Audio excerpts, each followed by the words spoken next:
Esta noche vamos a hablar con Manuel Olivero, Amaury Vázquez y César Dargam en un análisis de la situación política dominicana. Esto es así con Luis Miguel de Camps.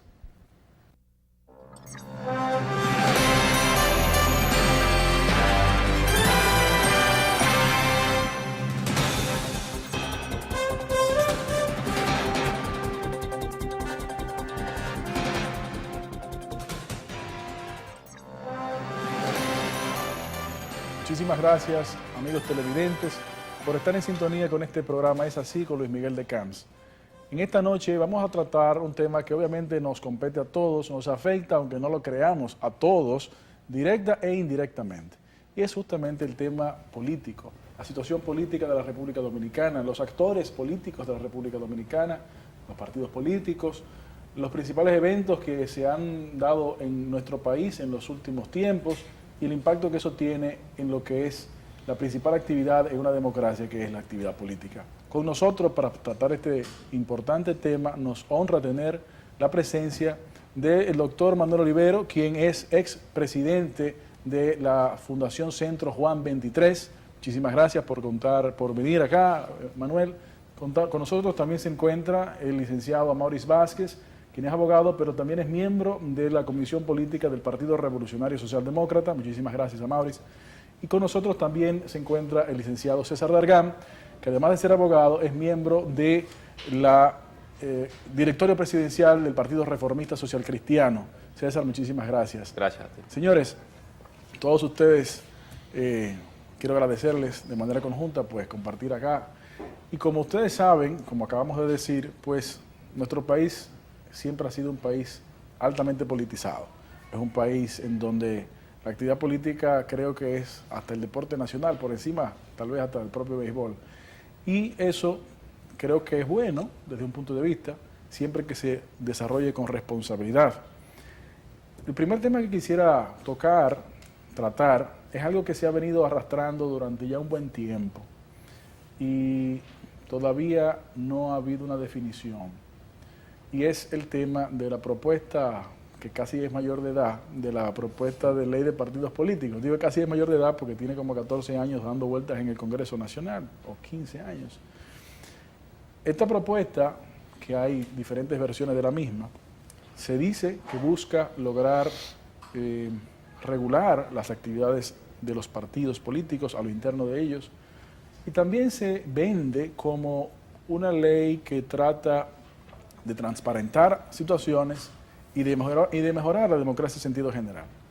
En lo particular, las alternativas que yo he podido ver ciertamente aportan a la transparencia en unos aspectos, sobre todo en algunos aspectos que tienen que ver con el uso de los recursos públicos, cosa que nadie se puede en su sano juicio negar, pero también, cosa que no se dice, es una ley que, vuelvo y digo, las propuestas que he podido ver, es una ley que reduce, o busca, mejor dicho, reducir el campo de acción de la multiplicidad de partidos políticos que existen en nuestro país, y entiendo que busca encaminar a nuestro país a convertirse en un sistema de bipartidos, de dos partidos.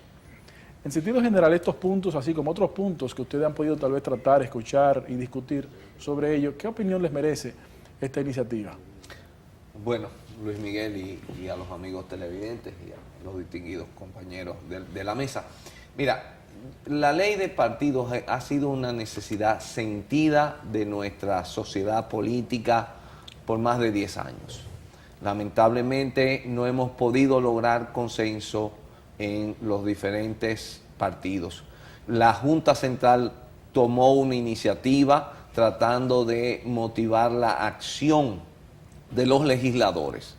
Ese proyecto, la primera propuesta, tenía algunas diferencias que fueron observadas por los diferentes partidos políticos, especialmente los mayoritarios, y nuevamente se reintrodujo la propuesta en una segunda etapa y se creó por la Junta Central Electoral y se creó una comisión bicameral que la presidía Karen Ricardo. Lamentablemente, en la última legislatura vemos que la comisión bicameral fue disuelta, se hizo una comisión en la Cámara de Diputados y es muy probable que el proyecto, cuando llegue al Senado de la República, crearán otra comisión. Esto lo único que hace es que la propuesta dilata más, porque si no hay consenso en las dos cámaras, tomará más tiempo en su aprobación. Ahora, sobre el tema, ciertamente la Junta busca regular el manejo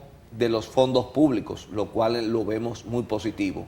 Busca reducir el tiempo de las campañas, también necesario, porque no podemos pasarnos 4 años en campaña permanente. Pero a pesar de que la mayoría de los partidos han dicho que quieren primarias todas unificadas en un solo día, por ejemplo, a título personal, entiendo que con la experiencia que hemos tenido, se hace muy difícil para decir que no imposible, porque serían 14.000 posiciones, cada partido a lo interno puede tener 4 o 5 candidatos, llevar eso a un proceso donde cada quien tiene que ir para una caseta especial por un partido diferente y las boletas y las impresiones, yo veo con reserva eso. La ley es necesaria. Incluso hay partidos y agrupaciones que están diciendo que no es solamente ley de partido, sino un código electoral, lo cual es todavía más amplio. ¿Hasta dónde vamos a llegar sin ponernos de acuerdo, por lo menos en los puntos básicos? Y con esa modificación de la composición, bueno, con la eliminación de la comisión bicameral que había, con una creación, cuando salió eso en la prensa hubo un poco de queja, si se quiere, por quienes estuvieron presidiendo esa comisión, y se entiende de que si tuvieron un trabajo realizado, debe idealmente de aprovecharse ese trabajo. Mira, Luis Miguel, antes que profundizar si la actual ley de partidos, su gran problema reside en quién la va a conocer, la comisión bicameral o comisiones individuales en cada cámara, yo entiendo que debemos de analizar a profundidad cuál es el principal problema que está teniendo esa ley. Y es que el doctor Leonel Fernández y el presidente Danilo Medina no han llegado a un consenso en cuanto al tema de las primarias en los partidos. Hay una posición que dice que deben de celebrarse todas simultáneamente para todos los partidos, y la otra posición es de que deben de celebrarse individualmente en la medida y en el cronograma que haya determinado la Junta Central Electoral. Personalmente yo entiendo que una vez en el seno del comité político del PLD se haya tomado una decisión en cuanto a la forma y las características que debe de tener la ley, va a haber una iniciativa real en el Congreso, ya sea comisión bicameral o comisión individual para analizar el tema. Ahora, ciertamente la correlación de fuerza actualmente en el Congreso obliga a que el principal partido que lo compone actualmente, el PLD, tome una posición al respecto, pero entiendo que como actores no debe dejarse la cancha solamente, claro, las realidades son las realidades, pero no debe dejarse la cancha solamente para que sea ese partido entre sus principales dirigentes quienes decidan el tema. Es así. De hecho, en nuestro partido, el Partido Revolucionario Socialdemócrata, siguiendo una iniciativa del Partido Reformista, hemos estado participando de talleres y de encuentros a los fines de llevar una propuesta unificada de lo que son denominados los partidos minoritarios. Obviamente, los partidos que no son los 3 partidos principales deben de tener una orientación común a los fines de preservar el sistema de multipartidos, porque como tú bien dices, el trasfondo de la ley en cuanto a los porcentajes para mantener la capacidad jurídica sin una alianza electoral está diseñada específicamente para eliminar los partidos minoritarios, que son muy necesarios en todas las democracias porque permiten la pluralidad. Desde el punto de vista del Partido Reformista, César, ¿cómo ustedes ven la iniciativa de la ley de partidos, como se ha estado discutiendo, las diferentes versiones que hay rodando, porque no solamente está la de la Junta, hay estas versiones originales que fueron propuestas por diferentes congresistas en diferentes momentos? Y a propósito del Partido Reformista, que de una manera u otra acaba de salir de un proceso interno. Yo debo coincidir con lo que me ha antecedido en el uso de la palabra, en el sentido de que hay muchos temas de forma de la ley en los cuales todavía no hay un acuerdo. Pero yo debo ir más allá y debemos reconocer que la ley de partidos políticos en la República Dominicana es una tarea pendiente hace ya mucho tiempo. Nosotros nos sentimos orgullosos cuando tuvimos por primera vez aquí una ley electoral que en su momento era una ley moderna, una ley de avanzada, una ley que ya ahora mismo también puede ser objeto de algunas revisiones, pero hablábamos del sistema y no hablábamos de los actores del sistema, que son de los partidos políticos. Y cuando hablamos de partidos políticos, y muchas veces se dice, hay una crisis de partidos políticos, y otros dicen, y yo me apunto en esa línea, no hay una crisis de partidos, hay partidos en crisis. Y hay partidos en crisis precisamente por la ausencia de un marco legal que permita que las actividades se puedan desarrollar de una manera transparente, de una manera democrática. Entonces es una tarea pendiente, es una tarea que debemos enfrentar con prioridad de cara a las próximas elecciones, pero creo que hasta ahora nos hemos limitado al tema de la forma, de cuáles son esos detalles, que si primarias, que si fondos, que si transparencia. Y aquí el problema principal que no permite que avance esta ley es un tema de fondo, y es que no hay voluntad política. Y no hay voluntad política porque hemos visto cómo nuestro Congreso, cuando tiene voluntad, pues conoce de los proyectos de ley y los aprueba en una velocidad sorprendente. Nosotros hemos visto inclusive cómo desprendimientos que debieron haber estado incluidos en esta ley de partidos políticos han sido objeto de un conocimiento aparte. Cuando vimos el tema del voto preferencial, por ejemplo. Entonces, en ese momento, en cuestión de días, vimos cómo se aprobaba un voto preferencial que en gran parte iba en beneficio de muchos de los actores que están en el Congreso, pero ahora vemos como una ley de partidos políticos, celebramos congresos, talleres y no se avanza. Desde el Partido Reformista, escúchame Mauri, ahí termino, desde el Partido Reformista pues lo que se ha propuesto es que los partidos no minoritarios, sino los partidos emergentes, los partidos emergentes se sienten en una mesa, analicen el tema, hagan propuestas, vean cómo se puede afectar no solamente el tema de las primarias, temas tan sensibles como la representatividad en las mesas el día de las elecciones. La contabilización de los todos votos. los que estamos aquí hemos participado en los procesos electorales y sabemos que no solamente es tú llevar al voto, sino defender el voto y que se contabilice. Entonces los partidos emergentes muchas veces enfrentan el reto de que si son parte de una coalición, de una alianza, no tienen representatividad en la mesa. Esos son algunos temas de forma, pero yo insisto, aquí es un tema de fondo, de voluntad política. Me resisto a creer de que un solo partido pueda definir cómo se conduce la agenda y prefiero creer en que la gran mayoría de la sociedad dominicana puede impulsar que este cambio se pueda dar.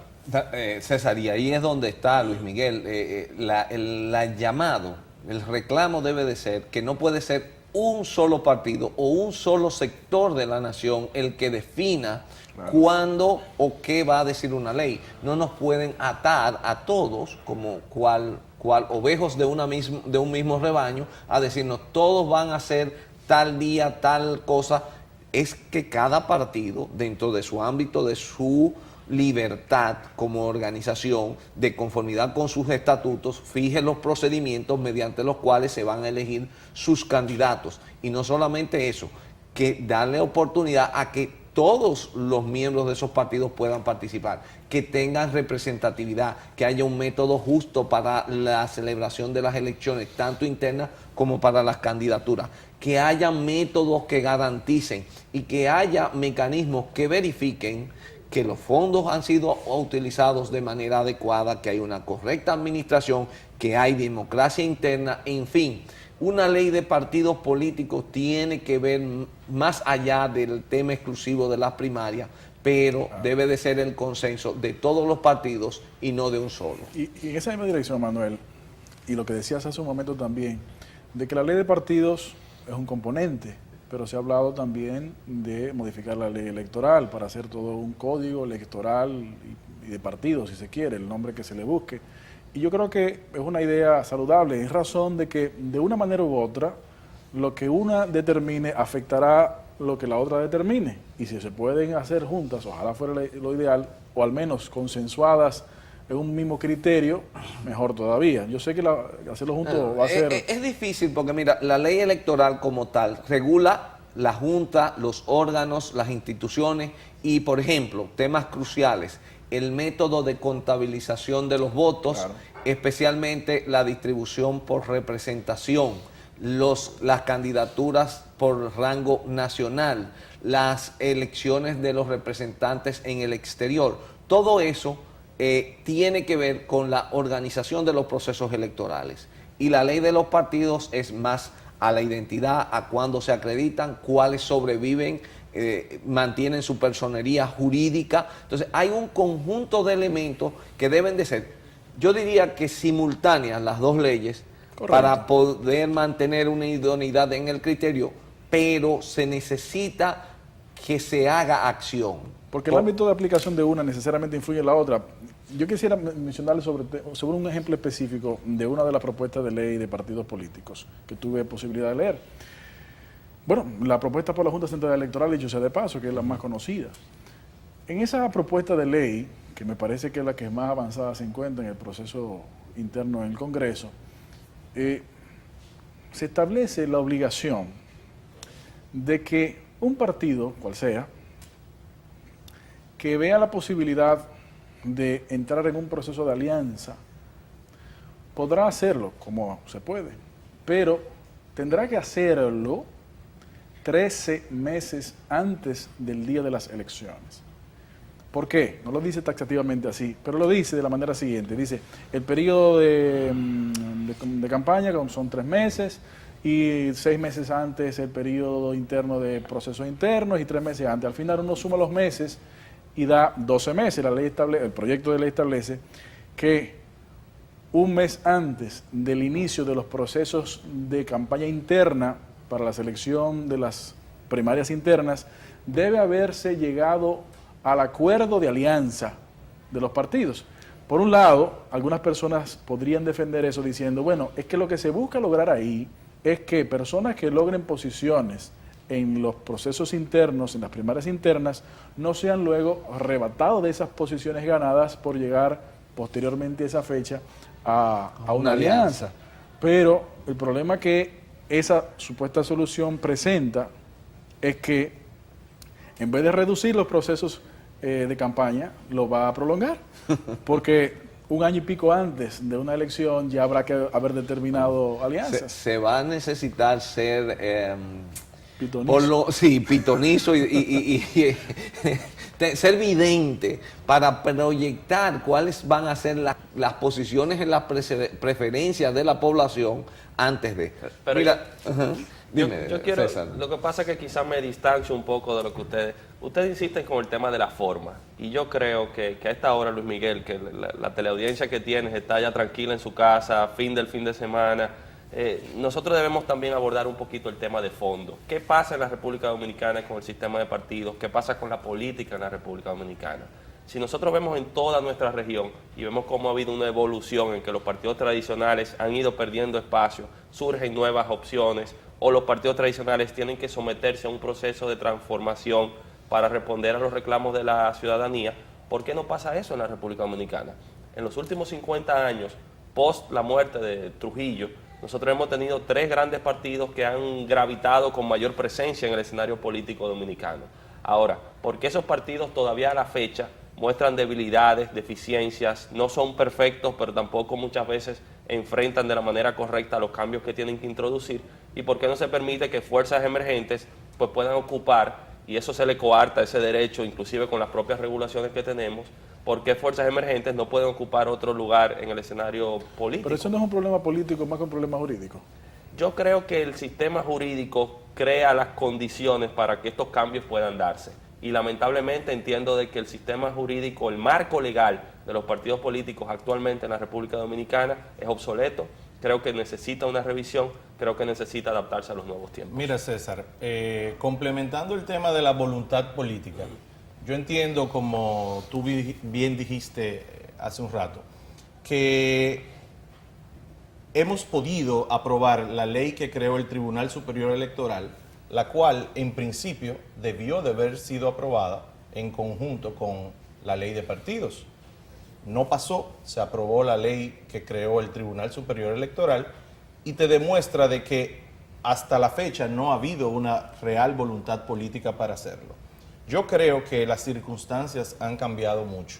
El proceso interno que sufrió el Partido de la Liberación Dominicana ha hecho abrir los ojos a los integrantes de ese partido o a los más importantes miembros de sus organismos. Y se han dado cuenta de que los problemas no son exclusivos del Partido Revolucionario Dominicano, el cual se está consumiendo en su propia salsa, para decirlo de esa manera. Por lo tanto, yo creo que en los próximos días o semanas, ya sea la iniciativa de la Junta o la iniciativa que se logre un consenso dentro del seno del Partido de la Liberación Dominicana, creo que va a haber un impulso real porque se está previendo una catástrofe mayor a la hora de que se tenga que medir fuerzas entre los dos líderes de ese partido y se prevé de que sea necesaria esa ley para regular todo lo que respecta a esas elecciones. A mí me preocupa lo contrario. Manuel, perdón, antes que nos exprese tu preocupación, vamos a hacer un breve corte y en breve retornamos.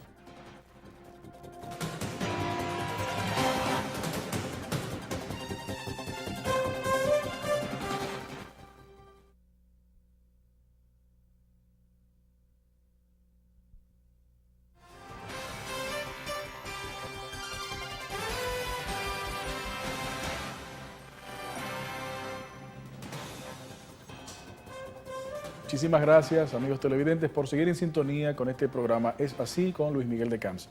Antes del corte, Manuel, tuve que hacerte un pequeño corte ahí por los compromisos. Estábamos conversando sobre la propuesta de ley de partidos, algunas de las interioridades de eso. César mencionaba sobre su visión que no solamente debemos atender el tema del detalle y de las formas que pueda tomar esa propuesta, sino sobre un tema que va más allá, que tiene que ver con la voluntad política per se. Y en ese momento, pues, tú tenías una intención de conversar. Bueno, Luis Miguel, básicamente, tanto en respecto de la posición de César como la de Amaury, hay que ver algo, y es que, uno, me parece que ciertamente los últimos 10, 12 años hemos estado viviendo en la República Dominicana un proceso de cambio a nivel político, un relevo en algunos partidos, tanto partidos reformistas como el Partido Revolucionario Dominicano. No así en el Partido de la Liberación Dominicana, donde todavía tienen un fuerte liderazgo, tanto el presidente Leonel Fernández como ahora el actual presidente de la República, Danilo Medina. En ese contexto es muy probable que a esa fuerza específica no le interese hacer cambios que traigan paz o tranquilidad o sosiego en partidos como el Partido Revolucionario, que ahora mismo está padeciendo una crisis. Por tanto, yo veo que a veces la posición pudiera ser la contraria, que a lo mejor el hecho de esas crisis que tienen opositores es lo que ha logrado que esta situación se alargue, se extienda, para sacar provecho político. Y más aún, que las fuerzas emergentes hasta hace poco no habían llegado a un consenso.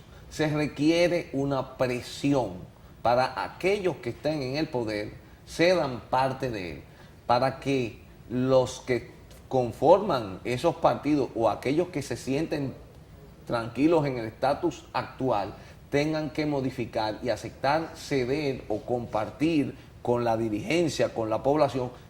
Se requiere una acción. Si no hay esa acción, no va a haber. Un punto interesante del que tú traes a colación es que tal vez, desde el punto de vista utilitario, inmediatista, esas crisis o problemas se vean desde el punto de vista del partido de gobierno como una posibilidad de consolidarse. Pero yo creo que si es así que lo están viendo, es una visión miope, porque en el mediano, y ni se diga en el largo plazo, como decía Mauricio hace un momento, los problemas que se pueden presentar en otros partidos comienzan a, digamos, no a contagiar, pero sí a penetrar, porque es normal, cuando hay un organismo que entiende que es el único que puede tener todo poder y entiende que puede hacer y deshacer, pues evidentemente los problemas se internalizan, ¿no? Es así, Luis Miguel. Sin embargo, a partir del último congreso, profesor Jorge Botello, si mal no me equivoco, la realidad del partido de gobierno cambió. Cambió desde el momento en que el presidente Danilo Medina inició su gestión de gobierno, obviamente es el presidente de la República y todo gira en nuestro país, que es un país presidencialista hasta más no poder. El gobierno central es el eje de todos los temas de la nación. La correlación de fuerzas anterior al inicio de la gestión del presidente Danilo era monótona y estaba centralizada en el liderazgo del doctor Leonel Fernández. Esa situación cambió. Ahora mismo, sin uno poder decir en términos de porcentaje quién tiene más influencia a lo interno del Partido de la Liberación Dominicana, la situación, el status quo pasado cambió y ahora hay dos líderes preponderantes. Esa situación obliga al Partido de la Liberación Dominicana a ser previsor y ver la situación que se derivó de ese Congreso, donde existieron impugnaciones, cosa que nunca había pasado en el Partido de la Liberación Dominicana, y donde ya hay acusaciones dentro de los mismos miembros de ese partido de compra de conciencia, de uso del dinero de los recursos públicos para campañas de sus candidatos preferidos y todos los problemas que sintomáticamente tienen al PRD donde está. Sin embargo, tengo que saludar la propuesta y la iniciativa del Partido Reformista en lograr un consenso de las fuerzas emergentes para, así como se logró con el tema de las obras y demandas sociales que el gobierno ha podido dar para atrás o modificar la propuesta inicial, para que las fuerzas emergentes sean un motor de lucha que procure y logre la aprobación de la ley y el respeto de los derechos de los partidos emergentes para no llegar a un sistema bipartidista. Ojalá lo que llegue sea realmente algo que no sea como la ley del embudo, ¿no? Los grandes para ellos, los chiquitos para uno. Pero cambiando un poco de tema, pero solamente un poco, aprovechándome o apoyando de lo que usted ha mencionado, yo también sobre la voluntad política, presencia o ausencia de la misma. A propósito del ejemplo que mencionaba César hace un momento de la ley que hicieron ley, lo que antes era resolución de la Junta, la ley de voto preferencial, vemos también cómo hay otras iniciativas que logran pasar a una velocidad increíble, como es justamente la propuesta que recientemente pasó por la Cámara de Diputados, eliminando algunos artículos del Código Procesal Penal, específicamente uno que ha causado mucha atención, respecto a la posibilidad del ciudadano de iniciar un proceso de querella, no denuncia, de querella, ante las ejecutorias malavidas de un funcionario público. Es interesantísimo cómo eso pasó raudo y veloz por el Congreso Nacional, bueno, por una de las cámaras al momento en que estamos grabando este programa. Ojalá eso se revise, eso se sopese, en razón de que desde aquí entendemos de que una acción de esa naturaleza lleva a aislar más, no solamente a todos los partidos y al que esté en el gobierno en el momento dado, pero lleva a aislar más al ciudadano en el sentimiento de impotencia ante situaciones que se pueden presentar y a veces lamentablemente pueden ser hasta evidentes. Yo creo que esa iniciativa y el caso de Juan 23 sé que está muy involucrada en ese proceso como respuesta a esa decisión, debe ser muy observada. Y quisiera saber su parecer al respecto. Bueno, y gracias Luis Miguel. Mira, hay un detalle fundamental. La República, el país, tiene un proceso de evolución hacia una mayor participación de la ciudadanía, a un ciudadano más activo, más involucrado con los temas de la sociedad y de la política. Así, el Código Procesal Penal, en el año 2002, establecía en el artículo 85 la posibilidad de cualquier ciudadano presentar querella contra funcionarios por haber cometido actos de corrupción y por haber cometido actos que atenten contra derechos fundamentales. Eso estaba en uno de los párrafos del artículo 85 en cuanto a la posibilidad de uno querellarse. En la modificación del Código Procesal Penal, que tenía como intención reforzar las penas para aquellas personas que han cometido delito, para fortalecer y darle mayores herramientas al gobierno para la lucha contra la delincuencia, de manera sorpresiva, en el Senado de la República, introducen esta modificación al artículo 85 que no formaba parte inicial de la propuesta. Manuel, perdón y excúsame que te interrumpa, pero yo creo que no fue tan sorpresiva. Bueno, si tú te fijas, el Tribunal Constitucional está apoderado de un recurso incoado por un exfuncionario del gobierno pasado en el que se cuestiona específicamente ese artículo del Código Procesal Penal y en el que se le pide al Tribunal Constitucional que declare la inconstitucionalidad de la posibilidad de cualquier ciudadano de querellarse ante los hechos cometidos por cualquier funcionario. Pero eso es interesante. Pero eso no fue coincidencia. Eso es interesante porque denota quiénes están detrás de eso. Más aún, ya la Suprema Corte de Justicia, sobre un tema constitucional de quién tenía calidad para querellarse, dictó una sentencia que también suprimió facultades a los ciudadanos para querellarse. Estamos en un proceso involutivo,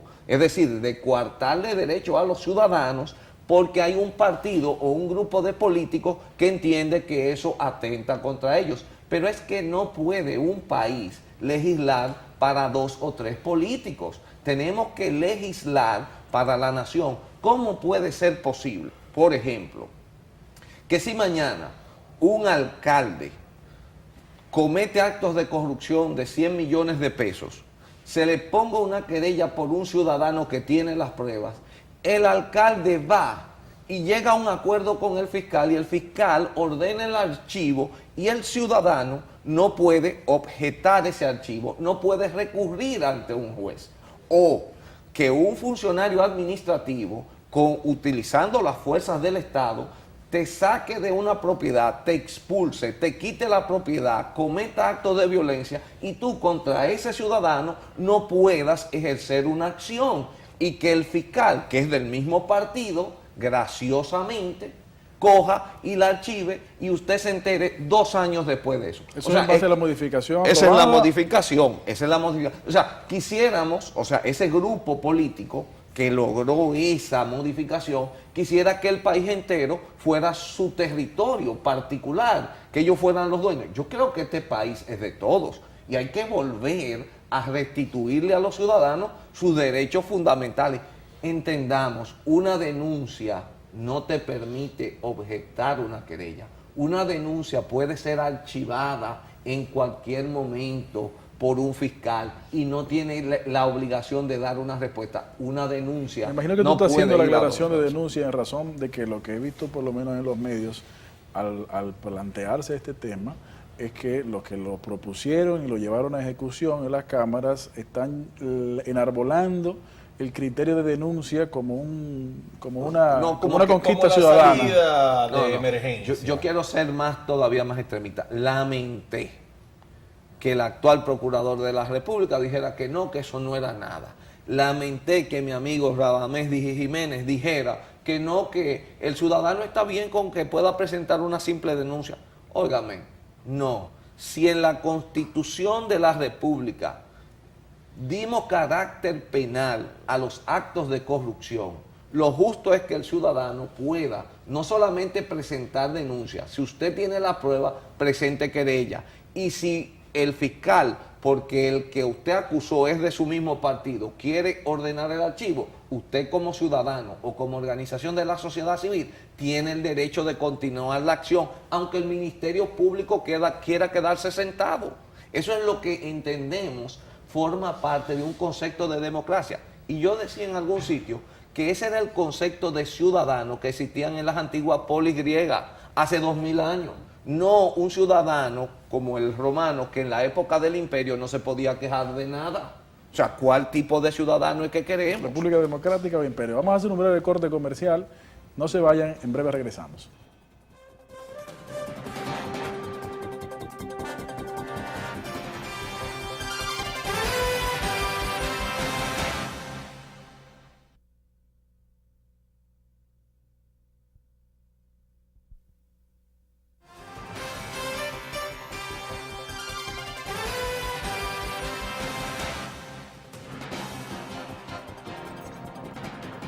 Muchísimas gracias, amigos televidentes, por seguir en sintonía con este programa Es Así con Luis Miguel de Camps. En el programa de hoy tenemos la grata presencia, el honor de tener con nosotros al doctor Manuel Olivero, quien además de ser abogado es expresidente de la Fundación Juan 23. También tenemos al licenciado Maurice Vázquez, quien además de ser abogado es miembro de la Comisión Política del Partido Revolucionario Socialdemócrata. Y también tenemos el grato placer de tener con nosotros al licenciado César Dargam, quien además de ser también abogado, es miembro del directorio presidencial del Partido Reformista Social Cristiano. Estamos conversando sobre los diferentes eventos que se han dado recientemente, los diferentes debates en el ámbito puramente político o dentro de lo que es el interés de los partidos políticos. Y antes del corte estábamos abordando el tema de la modificación del Código Procesal Penal, que dicho sea de paso, desde hace ya muchos años se culpaba, ya no sabemos en la situación en que nos encontramos jurídicamente hablando, habrá que ver la determinación del Ejecutivo, al Código Procesal Penal como el culpable principal del auge de la delincuencia en la República Dominicana. Eso puede ser parcialmente cierto. Nuestro criterio muy personal es que es un argumento infantil, ya que las razones de criminalidad son siempre múltiples y no se puede argumentar que una razón principal sean esas provisiones. Pueden ser la falta de desempleo, la falta de oportunidades, etcétera, pero por Dios, amén. El punto es que con esa excusa, real o no, se llevó a cabo un proceso de discusión de modificación del código. Algunas cosas fueron interesantes y que hay que reconocer también un aumento, bueno, un cambio de criterio apenas acumulativas, cosa que aquí no existía, todavía veremos si existirá, hasta 60 años. Pero la sincerización de los plazos, que eran ridículamente cortos para el ejercicio de ciertas acciones. Efectivamente, para poder sustentar bien los casos de parte y parte. Y otras cosas que también hay que reconocer, para que tampoco entiéndase que estamos siempre criticando sin razón. Hay que reconocer lo correcto, pero también hay que sacar a colación lo que entendemos es incorrecto y por lo tanto no estamos de acuerdo. A propósito de eso, conversábamos sobre la eliminación del derecho ciudadano de poder iniciar un proceso de querella ante las ejecutorias fraudulentas, incorrectas, ilegales de un funcionario público. Y Manuel estaba haciendo la diferenciación, que es importante para los amigos televidentes conocer la diferencia de lo que es una denuncia de lo que es una querella. Y se estaba hablando, a propósito de tu intervención, Maurice, sobre un caso que al momento de grabar este programa se encuentra pendiente de fallo en el Tribunal Constitucional, que justamente está tratando ese punto. Yo veo no solamente eso, sino también, como decía Manuel también, que es una especie de consecuencia lamentable de una decisión previa adoptada por nuestra Suprema Corte de Justicia en relación de un caso muy sonado en donde actores ciudadanos y hasta partidos políticos también iniciaron un proceso ante un funcionario público por haber realizado una acción que debió haber pasado por el Congreso Nacional y le buscaron una vuelta interesante, cosa que el expresidente de la Suprema Corte de Justicia, cuando ya dejó de ser miembro de ese organismo, aceptó como que realmente... Se lamentó de esa decisión, casi se retractó, siendo él el primero que lo firmó como presidente de la Suprema. Cosa que es una, digamos, bueno, dice, ante confesión de parte, relevo de pruebas, dicen por ahí. Ahora, ante esa situación me pregunto yo, bueno, ¿y entonces de qué servirán iniciativas y derechos ciudadanos como es, por ejemplo, el libre acceso a la información pública? ¿Para qué tendremos esa posibilidad ahora? Porque en definitiva, ok, se solicita, se entrega en tiempo hábil para crear un expediente. Pero mira, Luis Miguel, antes que eso, yo quiero informarte que, por ejemplo, en nuestro partido todavía no ha sido debatido a profundidad el tema de esa modificación. Sin embargo, yo estoy seguro de que si es aprobada finalmente, se van a incoar muchos recursos en contra de esa decisión, legales, y al final el Tribunal Constitucional tendrá que decir si es legal o no es legal. Yo personalmente entiendo que todo lo que signifique restringir o limitar los derechos ciudadanos va en contra de lo que debe de ser la finalidad de la política. Transparencia en su máxima expresión para que el pueblo pueda elegir con toda conciencia cuáles son sus mejores representantes. Y el pueblo que nos está mirando tiene que saber quiénes son sus legisladores que actualmente quieren restringir sus derechos y quieren coartar la única herramienta que tiene el pueblo para someter a los funcionarios corruptos, que en este caso, y yo creo que no hay que ser un pitonizo, lo que se quiere es dejar al Ministerio Público y al DEPRECO la facultad de perseguir a esos funcionarios corruptos. Y los resultados yo creo que no tenemos que... El DEPRECO que no ha sometido a nadie.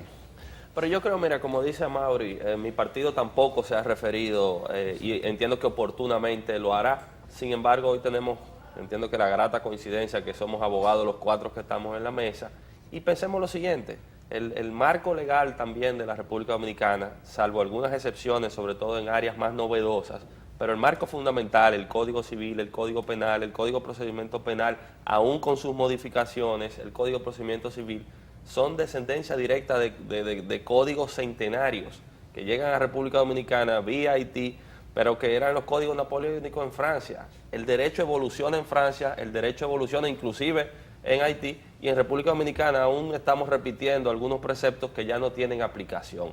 Manuel mencionaba una involución de eso que ya habíamos podido avanzar.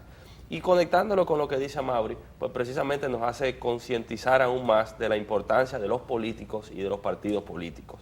Porque muchas veces el ciudadano común y corriente dice, bueno, a mí no me importan las elecciones, no me importa quién es el diputado, el senador, pero al final del día, esos son los que están en el Congreso tomando las decisiones por nosotros. Y lamentarnos en ese momento ya es tarde. Entonces, los dos temas, aunque parecían disímiles, son muy ligados. ¿Qué hacemos con el sistema de partidos políticos en la República Dominicana? Desde el principio he pensado de esa manera. ¿Qué hacemos con el sistema de partidos políticos en la República Dominicana para que haya un acceso mayor de la ciudadanía, para que se sientan identificados con los elementos que están ahí presentes? ¿Y cómo hacemos que esos partidos políticos y sus representantes pues también sean más efectivos al momento de normar y de legislar en beneficio de todos los ciudadanos? Efectivamente, los derechos fundamentales del individuo no son un invento, están consagrados en nuestra Constitución, que es la ley de las leyes. Entonces, cualquier disposición que vaya en contra de lo que ya está consagrado en nuestra Constitución, pues lo que haría es levantar una ola de oposiciones, de acciones tendentes a que se respeten esos derechos. Hay un punto que yo quiero señalar. Lamentablemente, y es un tecnicismo en realidad, como tal, si es querella o es denuncia, pues no es un derecho constitucional como tal.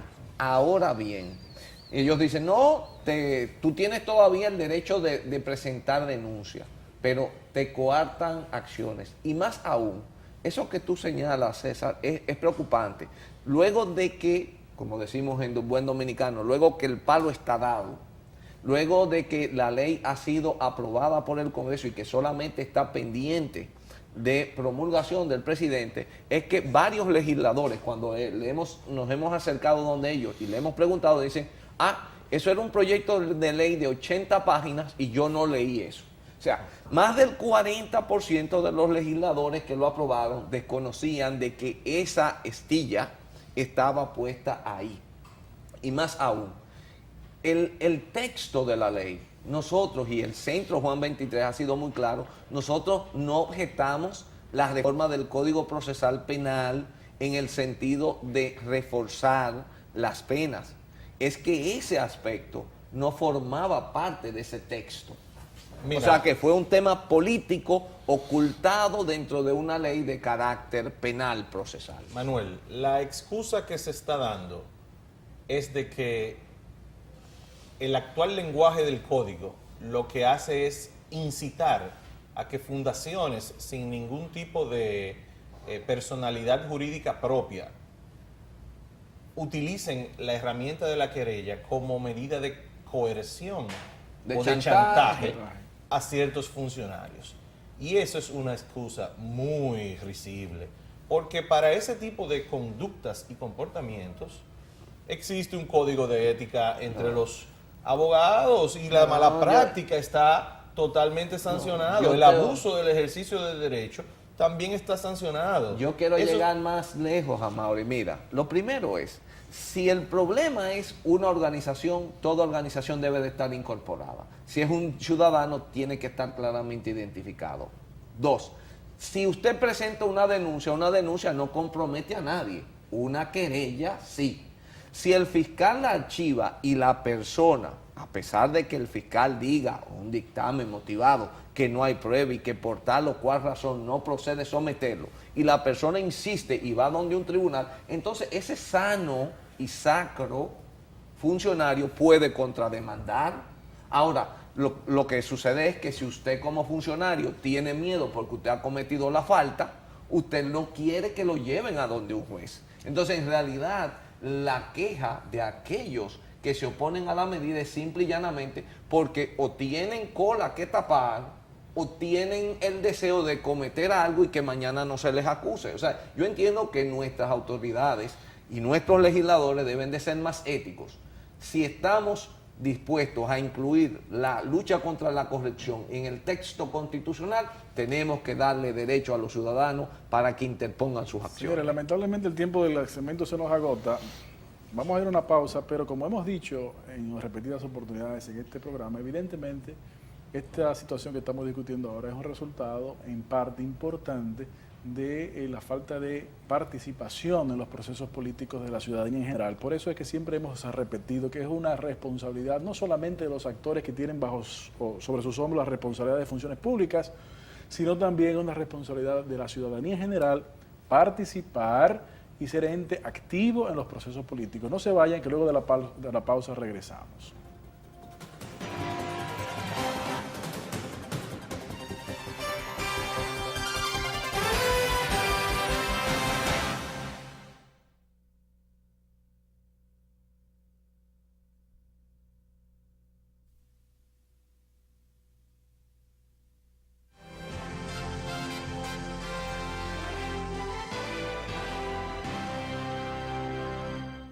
Muchísimas gracias por seguir con nosotros en sintonía en este programa Es Así con Luis Miguel de Camps. Y como es costumbre, este último segmento, titulado Para Variar, es el que le dedicamos a nuestra línea editorial. Y es que en esta oportunidad, para variar, les traemos un pequeño relato.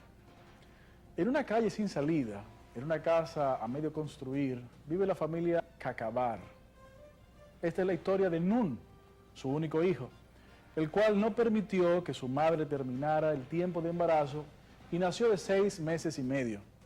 Señoras y señores, con ustedes la biografía inconclusa, la historia de Nun Cacabar. A consecuencia de su prematuro nacimiento, Nun, que se había desarrollado por completo, oía poco, veía poco y por consiguiente sabía poco. Aparte de eso, olía mal y tenía poco tacto. Era un desastre en todos los sentidos. Veía poco porque nunca terminó de abrir los ojos. Y a decir verdad, nunca en la vida terminó de hacer nada. Incluso se bañaba a la mitad, a veces solo la mitad de la derecha, otras la de la izquierda, algunas la mitad de arriba y otras la de abajo. De suerte que siempre tenía una oreja sucia o bien las dos. Y en las ocasiones en que las tenía ambas limpias, era porque se había bañado solo la mitad de arriba. Pero en estas ocasiones, como no se había bañado la mitad de abajo, era cuando peor olía. Nunca terminaba su plato de comida, por lo que su madre lo regañaba, pero nunca terminaba de oír los regaños porque se iba a la calle a jugar con otros niños, aunque nunca llegaba a jugar con realidad, porque los días en que solo se bañaba la mitad de arriba, nadie se le acercaba, y los días que se le permitía jugar, siempre terminaban sacándolo del juego. De las escondidas lo sacaban porque si se le tocaba esconderse, lo hacía a medias, dejando la mitad del cuerpo visible, y cuando le tocaba cantar y salir, buscar a los que se escondían, nunca terminaba el conteo, cosa que los demás niños veían como trampa. Así que Nun terminó siendo un niño solitario y cultivando un profundo resentimiento hacia todos los demás por lo que aprendió a insultar y a buscar defectos en los otros y en los que otros hicieran, de una manera magistral. Como no terminaba de hacer amigos, buscó refugio en la lectura. Comenzó a leer La historia sin fin, escrita por Michael Ende, y como era sin fin, por ende, nunca terminó de leerla. Como nunca terminaba de leer nada, nunca podía hacer tareas y tenía muy malas calificaciones, por lo que nunca terminó la escuela. Asimismo, abandonó todo curso técnico u oficio al que intentara dedicarse. Y como nunca terminaba nada, siempre buscaba excusas. Y tantas excusas buscaba que terminó haciéndose muy hábil en este arte. He aquí que nunca acabar creció a la par, creciendo su resentimiento hacia los demás y sus capacidades de buscar excusas para todo lo que no podía hacer y para buscar defectos en todo lo que los demás hicieran. Hoy día, Nun pertenece a un partido político, ya ha ocupado importantes cargos en varios ministerios, ha estado tanto en el gobierno como en la oposición. Cuando está en el gobierno, Nun hace nada, nunca, porque encuentra siempre las excusas a su modo de proceder, o más bien de no proceder. Y cuando está en la oposición, para variar, siempre encuentra defectos a cualquier iniciativa que se tenga, y en esto se las basa. El relato termina aquí, pero la historia no, porque pronto vienen las elecciones, y ya veremos la cara de Nun en vallas y afiches por todas partes, y muchos votarán por él, porque no conocen su historia, que a fuerza de repetirse se ha vuelto nuestra historia, el cuento de Nun Cacabar. Como siempre decimos, para que esto no ocurra, debemos participar. Señores, muchísimas gracias por su sintonía, muchísimas gracias a César Bergam, del Partido Reformista Social Cristiano, a Maurice Vázquez, del Partido Revolucionario Social Demócrata, y Manuel Olivero, de la Fundación Juan 23. Gracias por compartir con nosotros, muchísimas gracias a los amigos televidentes. Nos vemos el próximo domingo a las 10 de la noche.